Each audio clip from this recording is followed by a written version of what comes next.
اتنا مسلم ہے کہ اس آیت کے نزول پر اگر نص سے معصوم نہ ہو تب بھی عید منانے کا موقع ہے، چہ جائے کہ نص سے معصوم فرما رہے ہیں کہ عید ہے، سب سے بڑی عید ہے۔ اب یہ آپ حضرات سب جانتے ہیں کہ روزہ غدیر روزہ رکھنے کا ثواب کتنا ہے۔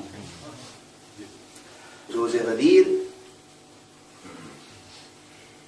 مستحب روزہ 120 سال کے روزوں کا ثواب،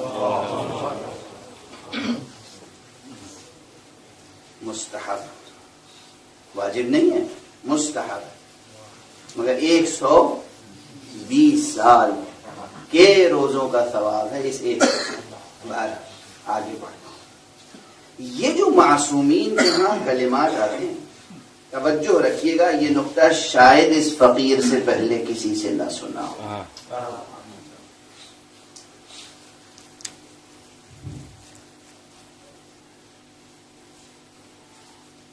بہت سی روایتیں جن میں معصوم فرما دیتے ہیں کہ یہ عمل کرو، اتنی مدت کا ثواب ملے گا، مدت، وقت۔ روزہ غدیر روزہ رکھو، 120 سال کے روزوں کا ثواب ملے۔ توجہ رہے، میں کیا عرض کر رہا ہوں، گفتگو مربوط ہے، تسلسل ذہن میں رہے پہلے جملے سے۔ یا ایک اور روایت سنتے جائیے، روزہ غدیر بھی زیارت امام حسین علیہ السلام، شب غدیر بھی زیارت امام حسین مستحب، زیارت امیر المومنین بھی مستحب۔ روزہ غدیر معجزے ظاہر ہوتے ہیں قبر مبارک امیر المومنین سے، جس کی روایت اپنوں نے نہیں غیروں نے کی ہے۔ بہت مشہور مصنف ہے عربی زبان کا، جس کی کتاب دنیا کی اکثر بڑی زبانوں میں ٹرانسلیٹ ہو چکی ہے، سفرنامہ ابن بطوطہ۔ ابن بطوطہ 18 عید غدیر کو نجف اشرف میں موجود تھا، اور اس نے اپنی آنکھوں سے معجزے دیکھے، بیماروں کو صحت پاتے ہوئے دیکھا، معلولین کو صحت یاب ہوتے ہوئے دیکھا۔ یہ معمولی روز نہیں ہے، اور اگر کوئی قبر مطہر و مبارک کے نزدیک نہیں ہے تو مایوس ہونے کی ضرورت نہیں، جس طرح زمانہ اور وقت ان کا محکوم ہے، ان کے آگے نہ زمان کی حقیقت ہے نہ مکان کی حقیقت۔ یہ تھوڑی کہ علی وہاں ہے ہم سے بے خبر ہے، علی حاضر ہے، علی ناظر ہے، علی باخبر ہے۔ بڑی بحثیں کرتے ہیں لوگ، حاضر و ناظر ہیں کہ نہیں، حاضر و ناظر ہیں، حاضر و آپ غائب ہیں، وہ غائب ہیں، آپ غائب ہیں، وہ حاضر ہیں، وہ ناظر ہیں، وہ حاکم۔ اللہ جسے حاکم بنائے، اللہ کسی غائب کو حاکم نہیں بنا سکتا۔ نہ ان کے لیے زمان کوئی مسئلہ ہے، نہ ان کے لیے مکان کوئی مسئلہ۔ جہاں بھی ہیں آپ صدق دل سے دیکھیے، اس چیز سے رشتہ قائم کیجئے جو نہ زمانی ہے نہ مکانی ہے۔ سمجھیے میں کیا عرض کر رہا ہوں، آپ کا یہ جسم، یہ بدن، یہ زمانی بھی ہے مکانی بھی ہے۔ آپ کی روح نہ زمانی ہے نہ مکانی ہے، علی سے روحانی رشتہ قائم، علی سے روحانی رشتہ قائم کیجئے، وہ بھی لا زمانی لا مکانی۔ آپ کے پاس ایک چیز ہے لا زمانی لا مکانی، وہ ہے آپ کی روح، روحانی رشتہ قائم کیجئے، جہاں بھی ہیں آپ کی مدد ہوگی۔ بہرحال یہ تو درمیان میں نے عرض کر دیا۔ عرض جو کر رہا تھا کہ یہ جو روایات ہیں کہ یہ عمل کرو گے 60 سال کا ثواب، یہ عمل کرو گے۔ اب ایک روایت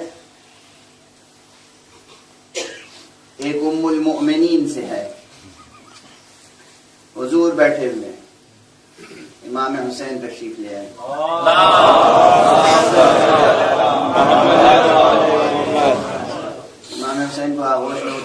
انتظار کیا، آنکھوں سے آنسو جاری ہوئے اور فرمایا، واقعات کربلا کی طرف اشارہ کیا اور فرمایا کہ اس کی زیارت کو جو جائے گا اسے اللہ میرے ساتھ حج کرنے کا ثواب عطا کرے، میرے ساتھ، یوں ہی نہیں کہ صرف حج، حضور کے ساتھ حج کرنے کا ثواب۔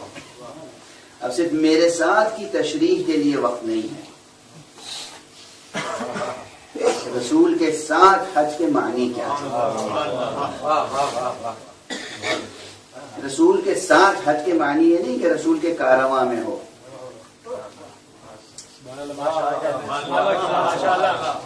صرف اتنی بات نہیں، یہاں بہت گہری بات ہے۔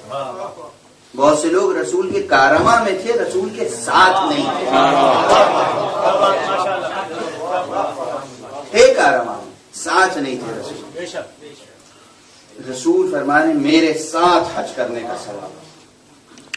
انہیں حیرت ہوئی، تعجب لاحق ہوا کہ آپ کے ساتھ حج کا ثواب؟ کا ایک نہیں 10 حج کا ثواب، کا 10 حج کا ثواب، کا نہیں 10 نہیں 20 حج کا ثواب۔ ان کی حیرت بڑھتی گئی، پیغمبر کی عطا بڑھتی، یہاں تک کہ روایت ہے آپ نے فرمایا 1,20,000 حج کا ثواب۔ توجہ ہے، بس یہاں ٹھہر جاتا، یہاں ٹھہر جاتا۔ اس طرح کی جتنی روایتیں، یہ ثواب عطا کرنے کا حق صرف اسی کو ہو سکتا ہے وقت جس کا محکوم۔ صلوات پڑھ دیجیے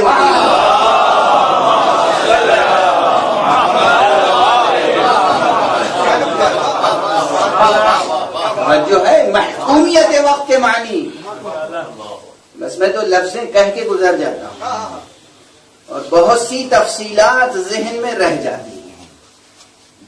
وقت کی محکومیت کے، وقت محکوم ہے ان کا، کہہ دیا 120 سال تو وہ 120 سال ہے، یہ مبالغہ نہیں ہے، دل جوئی نہیں ہے، دل جوئی نہیں ہے، مبالغہ نہیں ہے، کہہ دیا تو اس نے کہا ہے کہ جس کی زبان قول کن فیکونی کی امانت دار ہے،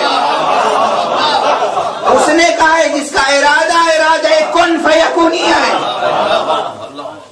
اس ولی نے کہا ہے جسے ولایت تشریعیہ بھی حاصل ہے، ولایت تکوینیہ بھی حاصل ہے، اس نے کہا ہے کہ جس کی بیٹی اگر کہہ دے کہ بیٹا تمہارا لباس رضوان لے کر آ رہے ہیں